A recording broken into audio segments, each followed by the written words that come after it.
मैं बहुत बेचैन, घुटन में एवं डरा हुआ महसूस कर रहा हूँ। मेरी 4 छोटी बेटियां हैं। बेटियों का ख्याल रखना बहुत मासूम है।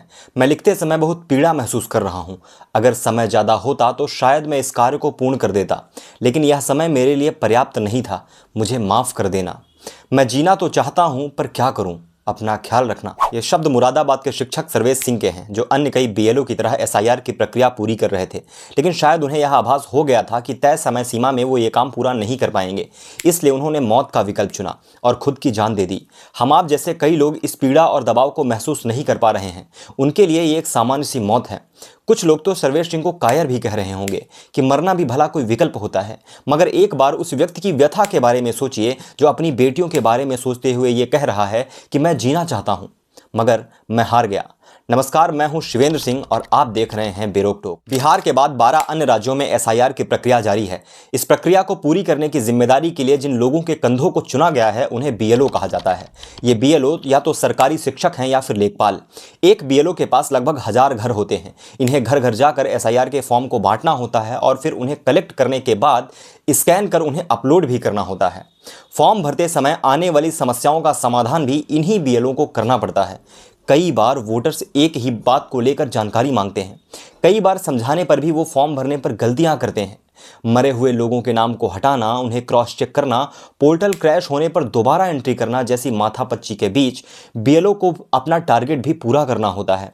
यदि वो ऐसा नहीं कर पाते हैं तो ऊपर के अधिकारी उनको नौकरी से निकालने और वेतन रोकने की धमकी देते हैं। गाजियाबाद में 21 बीएलओ पर एफआईआर दर्ज कर दी गई। बलिया में 28 बीएलओ पर मुकदमा दर्ज कर लिया गया।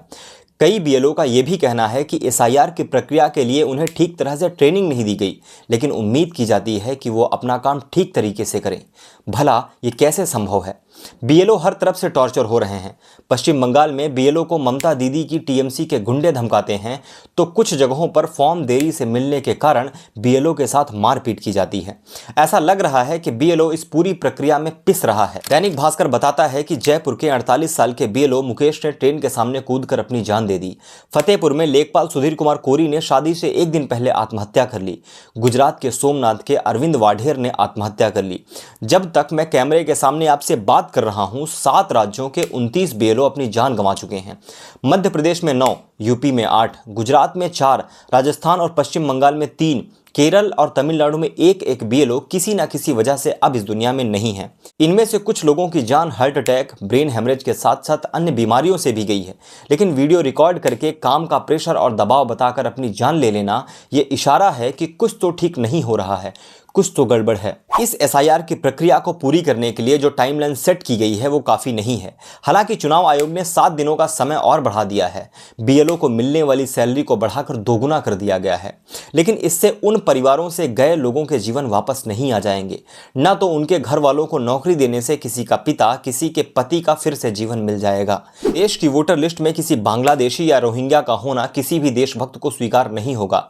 एसआईआर की प्रक्रिया भी पूर्ण की जानी चाहिए। देश की वोटर लिस्ट को भी शुद्ध किया जाना चाहिए। लेकिन यदि इस प्रक्रिया को पूरा करने में किसी बेटी का बाप अपनी जान दे दे, किसी मां का बेटा शादी से पहले खुद को मार ले, किसी बहन का भाई ट्रेन के सामने आकर कट जाए, तो यह गलती किसी एक अधिकारी या आयोग की नहीं, बल्कि पूरे सिस्टम की है।